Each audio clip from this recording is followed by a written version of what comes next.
Hello everyone, हमारे YouTube channel be healthy में आपका बहुत बहुत स्वागत है।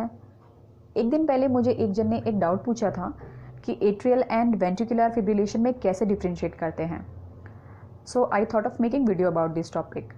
इसीलिए आज का जो हमारा वीडियो है that will include information about atrial fibrillation versus ventricular fibrillation. ये क्या होता है, क्यों होता है, इसके लक्षण क्या है और हमें ईसीजी में इससे रिलेटेड क्या चेंजेस मिलते हैं। So let's start. Atrial fibrillation and ventricular fibrillation को जानने के पहले नॉर्मल इलेक्ट्रिकल सिस्टम हार्ट का क्या है वो जानना बहुत ज़रूरी है। इसलिए आइए हम बात करते हैं normal electrical system of heart की। तो नॉर्मली क्या होता है कि जैसा कि आप डायग्राम में देख ही सकते हैं कि हार्ट के 4 चेम्बर्स होते हैं। ऊपर के जो 2 चेम्बर्स हैं उन्हें एट्रिया कहा जाता है और नीचे के जो 2 चेम्बर्स हैं उसे वेंट्रिकल्स कहा जाता है। अब होता ये है कि राइट एट्रियम के जो स्पेशलाइज्ड एरिया है जिसे कि साइनो एट्रियल नोड यानी कि ऐसे नोड भी कहा जाता है, वो नॉर्मल कंडीशन में इलेक्ट्रिकल इम्पल्स जो है यानी कि इलेक्ट्रिकल सिग्नल्स जो है उसे जनरेट करने का काम करता है। इसीलिए इसको पेसमेकर ऑफ हार्ट भी कहा जाता है। अब क्या होता है कि जब इलेक्ट्रिकल सिग्नल जो है वो ऐसे नोड से पास होता है तो दोनों एट्रिया जो है वो एक साथ कॉन्ट्रैक्ट होते हैं, जिसकी वजह से ब्लड जो है वो पंप होता है ऐसे नोड से एट्रिया से वेंट्रिकल्स में। अब क्या होता है कि जब इलेक्ट्रिकल सिग्नल ऐसे नोड से पास होता है तो एट्रिया एंड वेंट्रिकल के बीच में एक स्पेस होती है सेप्टम में जिसे कि एवी नोड कहा जाता है, जो कि gate keeper of the heart है, यानी कि ये इलेक्ट्रिकल सिग्नल्स को अलाउ करने का काम करता है। तो क्या होता है कि सिग्नल जब ऐसे नोड से एवी नोड में जाता है उसके बाद सिग्नल बंडल ऑफिस में जाता है एंड जब ये जैसा कि आप देख ही सकते हैं कि ये 2 बंडल्स में डिवाइड होता है, यानी कि right bundle branch and left bundle branch. और फिर वेंट्रिकल मसल जो है वो कंट्रैक्ट होते हैं और जो ब्लड है वो पंप होता है to the rest of the body. ये जो है ये नॉर्मल हार्ट रिदम है, ठीक है। This is the normal electrical system of the heart. अब इसमें क्या होता है कि जब ऐसे नोड जो है वो इलेक्ट्रिकल सिग्नल को जनरेट करता है उस कंडीशन को कहा जाता है नॉर्मल साइनस रिदम, ठीक है। और जो ऐसे नोड है वो 70 बीट्स पर मिनट की रेट से पंप इलेक्ट्रिकल सिग्नल को जनरेट करने का काम करता है, ठीक है। तो ये रहा electrical system of the heart. अब हम बात करेंगे एट्रियल फिब्रिलेशन क्या है, ठीक है। Let's start. तो first we will talk about the atrial fibrillation का डेफिनेशन, ठीक है। तो एट्रियल फिब्रिलेशन जो है वो एक ऐसी हार्ट की कंडीशन है जिसकी वजह से irregular and rapid heartbeat मिलती है। अब हम बात करेंगे एट्रियल फिब्रिलेशन के कॉजेज़ के बारे में कि एट्रियल फिब्रिलेशन क्यों होता है। एट्रियल फिब्रिलेशन के कॉजेज़ को 2 भाग में डिवाइड किया गया है, cardiac causes and non cardiac causes. Cardiac causes में कहने का मतलब है कि conditions which are related to heart and non cardiac causes यानी कि हार्ट के अलावा भी जो कंडीशंस है वो। तो कार्डियक कॉजेज़ में सबसे पहले है हाइपरटेंशन, यानी कि ब्लड प्रेशर बढ़ जाने की वजह से, वॉल्वुलर डिजीज़ यानी कि हार्ट के किसी भी वॉल्व में डिफेक्ट होने की वजह से, congestive heart failure and ischaemic heart disease यानी कि हार्ट को जब ब्लड सप्लाई में इंटरप्शन होने लगता है तो ऐसे में क्या होता है कि जो हार्ट है ना वो इलेक्ट्रिकली अनस्टेबल हो जाता है, जिसकी वजह से it start producing irregular and often rapid heartbeats, okay, जिसकी वजह से एट्रियल फिब्रिलेशन हो सकता है। और फिर कुछ इन्फ्लेमेटरी कंडीशंस है जैसे कि पेरिकार्डाइटिस हुआ, मायोकार्डाइटिस हुआ, एंड देन कम्स कार्डियोमायोपैथीज यानी कि हार्ट के किसी भी चेम्बर में एनलार्जमेंट होना या फिर डायलिटेशन की केस होना, ठीक है। उसके बाद में कार्डियक सर्जरी अगर हो गई तो ऐसे में भी एट्रियल फिब्रिलेशन जो है वो हो सकता है। फिर कुछ कंजेनाइटल हार्ट डिजीज़ है जैसे कि कुछ सेप्टल डिफेक्ट्स वगैरह हैं, उनकी वजह से भी एफिब हो सकता है। अब हम बात करते हैं नॉन कार्डियक कॉजेज़ की, यानी कि causes other than heart related causes, okay. So अगर मैं रेस्पिरेटरी सिस्टम की बात करूँ तो उसमें अगर पल्मोनरी एम्बोलिज्म का केस है उसकी वजह से, या फिर एक कंडीशन है जिसे कहा जाता है सीओपीडी यानी कि क्रॉनिक ऑब्स्ट्रक्टिव पल्मोनरी डिजीज़ की वजह से, निमोनिया की वजह से, अगर कुछ ड्रग्स यूज़ किए जाते हैं उनकी वजह से, यानी कि ड्रग टॉक्सिसिटी की वजह से भी हो सकता है ये। अगर कोकीन का यूज़ हो रहा है, एम्फेटामाइंस का यूज़ हो रहा है, कैफीन का यूज़ हो रहा है, थियोफाइलिन का यूज़ हो रहा है तो, या फिर अगर थायराइड रिलेटेड कंडीशन है जैसे कि हाइपरथायरॉइडिज्म का केस हुआ, अल्कोहल इंटॉक्सिकेशन की वजह से, चेस्ट पर अगर कोई ट्रॉमा हुआ है उसकी वजह से, अगर इलेक्ट्रोलाइटिक इम्बैलेंस की कंडीशन है जैसे कि हाइपोकैलेमिया, हाइपोमैग्नीशियमिया, ठीक है, या फिर सेरेब्रोवैस्कुलर एक्सीडेंट की जो कंडीशन है वो, स्लीप एपनिया, या फिर severe infection such as sepsis. तो इन कुछ कारणों की वजह से एट्रियल फिब्रिलेशन हो सकता है। Now we will talk about risk factors. तो रिस्क फैक्टर्स में सबसे पहले तो फैमिली हिस्ट्री, यानी कि यदि किसी को ऑलरेडी फैमिली हिस्ट्री है ऑफ एट्रियल फिब्रिलेशन तो उसके एट्रियल फिब्रिलेशन होने के चांसेस कई ज़्यादा बढ़ जाते हैं, ठीक है। फिर हम बात करते हैं एज की। जैसे जैसे एज बढ़ती जाती है किसी न किसी हार्ट रिलेटेड कंडीशन की वजह से ये कंडीशन डेवलप हो सकती है। फिर एक और पॉइंट है जैसे कि वाइट मेल्स जो होते हैं ना, उनमें ये एट्रियल फिब्रिलेशन होने के इंसिडेंस थोड़े बढ़े हुए होते हैं। अब हम बात करेंगे एट्रियल फिब्रिलेशन में पाए जाने वाले क्लिनिकल फीचर्स की। होता क्या है कि एट्रियल फिब्रिलेशन में irregular and rapid heartbeat पाई जाती है, जिसकी वजह से प्रॉपर पंपिंग ऑफ ब्लड नहीं हो पाता टू दी ऑर्गन्स, जिसकी वजह से पेशेंट्स में कुछ सिम्टम्स देखने को मिलते हैं। वो सिम्टम्स क्या है, let's talk about that. The first one is palpitation, यानी कि जो हार्ट बीट है उसका इरेगुलर और एक्सीलरेटेड महसूस होना। दूसरा फटीगनेस, जब ऑर्गन्स को प्रॉपर ब्लड सप्लाई नहीं पहुंच पाता, ऑक्सीजन नहीं मिल पाता, तो ऐसे में फटीगनेस जल्दी हो जाती है, यानी कि थकावट का महसूस होना। फिर सिनकपी, प्रॉपर ब्लड सप्लाई ना होने की वजह से फेंटिंग की कंडीशन। डिस्निया यानी कि shortness of breath during the physical activity. Dizziness, चक्कर आ जाना। उसके बाद में एंजाइना यानी कि चेस्ट पेन, छाती में दर्द का महसूस होना। ये लक्षण हमें पेशेंट में दिखने को मिल सकते हैं। ओके, सो अब हम जानेंगे कि एट्रियल फिब्रिलेशन में एग्जैक्टली होता क्या है। जैसा कि मैंने आपको पहले ही बताया कि इलेक्ट्रिकल सिग्नल जो है वो नॉर्मली जनरेट होता है ऐसे नोड से नॉर्मल कंडीशन में, मगर एट्रियल फिब्रिलेशन में क्या होता है कि एट्रिया के अंदर ऐसे कई सारे ट्रिगरिंग पॉइंट्स होते हैं ऐसे नोड के अलावा, जो कि इलेक्ट्रिकल सिग्नल को जनरेट करने का काम करते हैं एट्रियल फिब्रिलेशन में। तो अब क्या होता है कि एट्रिया जो होता है वो एक्सपीरियंस करता है केओटिक इलेक्ट्रिकल सिग्नल्स, जिसकी वजह से एट्रिया जो है वो क्विवरिंग करता है, यानी कि उसमें कंपन होता है, स्पंदन होता है, प्रॉपर कंट्रैक्शन नहीं होता, जिसकी वजह से ब्लड जो है वो प्रॉपर एट्रिया से वेंट्रिकल में पंप नहीं होता। ठीक है, अब क्या होता है कि बहुत सारे इम्पल्स जो है वो एक साथ में ट्रिगर हो रहे होते हैं।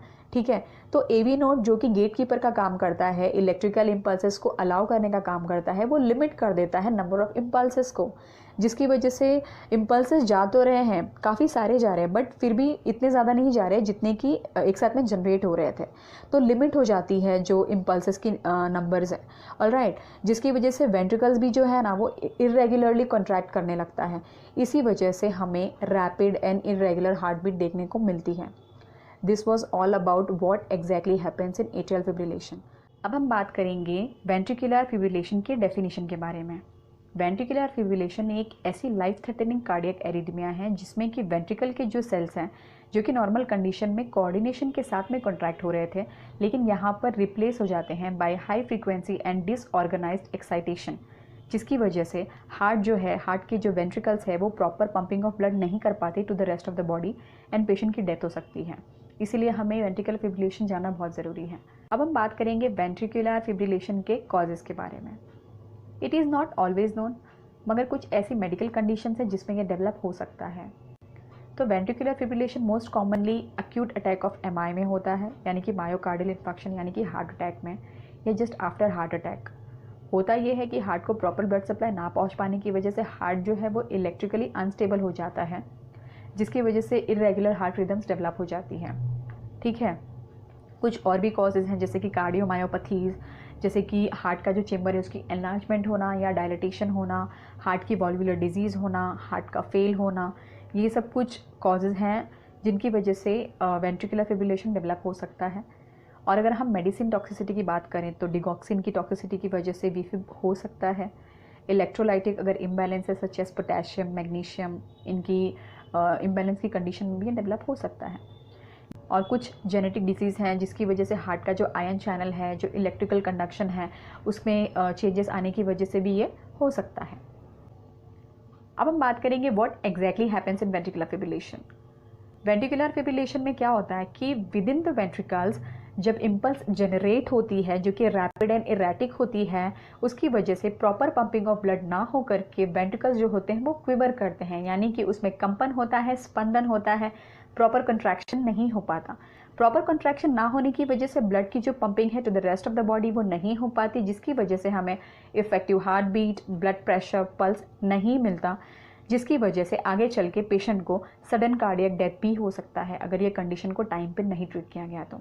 इसीलिए सबसे पहला डिफरेंशिएटिंग पॉइंट तो हमें यहाँ पे मिलता है कि एट्रियल फिब्रिलेशन जो है वो भी एक सीरियस कंडीशन है, मगर इट्स नॉट लाइफ थ्रेटनिंग अगर वो इनिशियल स्टेज में है तो, मतलब यानी अगर वो हमने पहले ही डायग्नोस कर लिया और उसको ट्रीट कर दिया तो वो कॉम्प्लिकेशन में नहीं जाएगा, स्ट्रोक की कंडीशन नहीं होगी।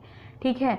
लेकिन वेंट्रिकल फिब्रिलेशन जो है वो एक लाइफ थ्रेटनिंग कंडीशन है, इमीडिएटली अपने को एक्शन लेना पड़ता है यहाँ पे, ठीक है। नाउ एक्चुअल टॉपिक बिगिंस, ठीक है। अभी तक तो हमने बात कर ली कि ये एग्जैक्टली क्या है, क्यों होता है। अब हमारा मेन टॉपिक शुरू होता है कि atrial fibrillation versus ventricular fibrillation, यानी कि एग्जैक्टली दोनों के बीच में डिफरेंशिएटिंग पॉइंट्स क्या है, ठीक है। So now I will be talking about atrial fibrillation versus ventricular fibrillation, what exactly happens. Normal condition में ऐसे नोड से इलेक्ट्रिकल इम्पल्स जनरेट होता है। इन केस ऑफ एट्रियल फिब्रिलेशन, जैसा कि हमें नाम से ही पता चलता है कि इलेक्ट्रिकल इम्पल्सेस जो हैं वो upper chambers of the heart that is atria के अंदर अलग अलग ट्रिगरिंग पॉइंट्स की वजह से इलेक्ट्रिकल इम्पल्स जो है वो फायर होती हैं, जिसकी वजह से एट्रिया जो है वो प्रॉपर्ली कंट्रैक्ट नहीं होता बल्कि क्विवर करता है, यानी कि कंपन और स्पंदन की क्रिया होती है, जिसकी वजह से irregular and often rapid heartbeat हमें मिलती है। और अब हम बात करेंगे वेंट्रिकुलर फिब्रिलेशन की। वेंट्रिकुलर फिब्रिलेशन में भी वहाँ के जो पॉइंट्स हैं that produces chaotic electrical impulses, जिसकी वजह से वेंट्रिकल्स जो है वो क्विवरिंग की वजह से ब्लड जो है वो रेस्ट ऑफ द बॉडी को प्रॉपर्ली पंप नहीं हो पाता। इसीलिए ये जो कंडीशन है ये लाइफ थ्रेटनिंग है, क्योंकि ऑर्गन्स को ऑक्सीजन मिल ही नहीं पाएगा तो how they will survive, right. So ये लाइफ थ्रेटनिंग कंडीशन होती है और इस कंडीशन में ना लॉस ऑफ कॉन्शियसनेस होता है। तो पेशेंट को अगर हमने सही समय पर ट्रीट नहीं किया ना तो उसका डेथ भी हो सकता है। इसलिए वेंट्रिकल फिब्रिलेशन जो है हमें जानना ज़रूरी है। Now I will be talking about which signs and symptoms of atrial fibrillation versus ventricular fibrillations are different. Atrial fibrillation जो है that is going to produce symptoms over long period of time that includes irregular and rapid heartbeat, weakness मिल सकती है, dizziness मिल सकती है, patient को fatigue हो सकता है स्पेशली व्हेन वो एक्सरसाइज कर रहा है, फिर उसे फीलिंग हो सकती है कि वो फेंट हो रहा है, फिर कन्फ्यूजन हो सकती है, पाल्पिटेशन हो सकता है, ठीक है। और अगर हम वेंट्रिकल फिब्रिलेशन की बात करें तो उसमें हमें पेशेंट में लॉस ऑफ कॉन्शियसनेस दिखने वाला है। This is the main symptom of ventricular fibrillation. मगर ये लॉस ऑफ कॉन्शियसनेस होने के 1 घंटे के पहले हमें कुछ अर्ली साइन एंड सिम्टम्स भी देखने को मिल सकते हैं पेशेंट में, जैसे कि chest pain, rapid heartbeat which is also called as tachycardia, dizziness, nausea and shortness of breath, ठीक है। अब हम बात करेंगे एट्रियल फिब्रिलेशन में ईसीजी में हमें क्या चेंजेस देखने को मिलेंगे। जैसे कि हमने थियरी पार्ट से जान ही लिया कि विद इन द एट्रिया जो अलग अलग पॉइंट्स है वो फायर करते हैं केओटिकली इलेक्ट्रिकल इम्पल्सेस को, जिसकी वजह से एट्रिया जो है वो क्विवर करता है, प्रॉपर रूप में कंट्रैक्ट नहीं होता, ठीक है। तो केओटिकली इलेक्ट्रिकल इम्पल्स है और वहाँ पर क्विवरिंग हो रही है, यानी कि कंपन हो रहा है, इसीलिए हमें ईसीजी के अंदर पी वेव नहीं दिखने वाली है, बल्कि पी वेव की जगह पे हमें स्मॉल इरेगुलर ऑसिलेशंस दिखने वाले हैं, जिसको फिब्रिलेटरी या फिर एफ वेव्स भी बोलते हैं। और ये जो एफ वेव्स है ना वो एम्पलीट्यूड, शेप और टाइमिंग में वेरी करने वाली है। अगर हम उसके रेट की बात करें तो वो 350 से 600 बीट्स पर मिनट मिल सकती हैं, ठीक है। और क्या होता है कि ऐसे नोड से जब इलेक्ट्रिकल इम्पल्स अदर देन दी ऐसे नोड जब इलेक्ट्रिकल इम्पल्स केओटिकली पास हो रहा है एवी नोड से, तो जो एवी नोड जो कि गेट कीपर का काम कर रहा है वो वैसे तो सारी इम्पल्स को नहीं पास करता है, बट फिर भी इरेगुलरली थोड़े रैपिड तरीके से वो इम्पल्सेस को पास करता है ना वेंट्रिकल्स में। इसके लिए हमें वेंट्रिकल का जो रेट है ना वो भी ज़्यादा मिलने वाला है, ठीक है। इसके लिए हमें ईसीजी में यहाँ पे as you can see ventricular जो रेट है दैट इज़ 100 से 160 बीट्स पर मिनट के आसपास, ठीक है। So the main findings are we are going to get fibrillatory waves and जो R2R इंटरवल होगा वो इरेगुलर होगा। और पेशेंट में हमें साइन क्या मिलने वाला है, उसकी जो पल्स होगी ना वो इरेगुलर मिलने वाली है, ठीक है। So this is the findings we are going to get in ECG, okay.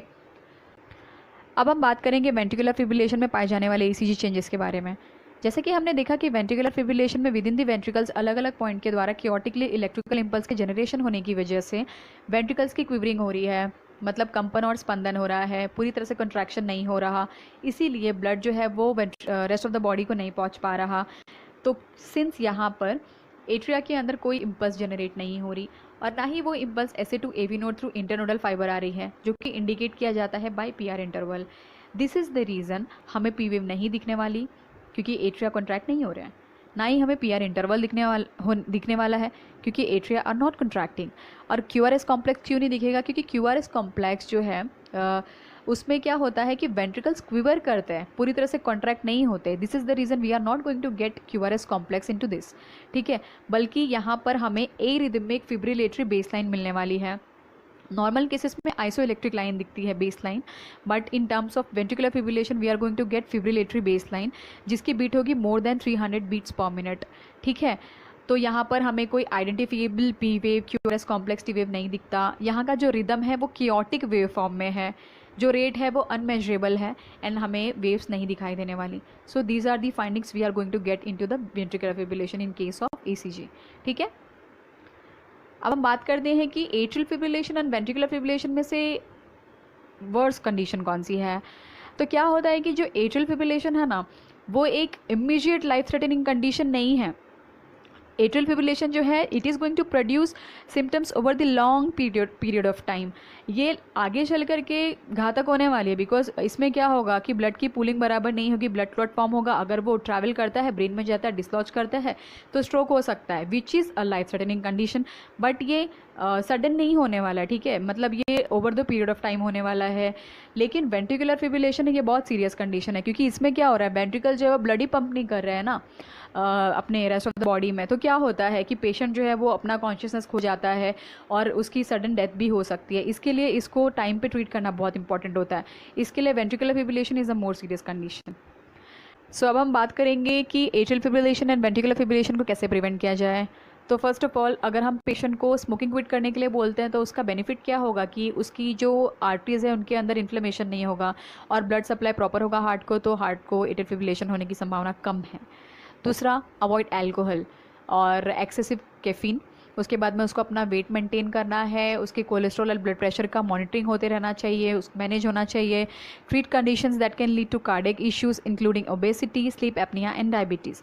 So this was all about today's video. अगर आपको हमारा वीडियो अच्छा लगे तो इसे लाइक करें, कमेंट करें, शेयर करें और हमारे चैनल को सब्सक्राइब करें। Thank you so much.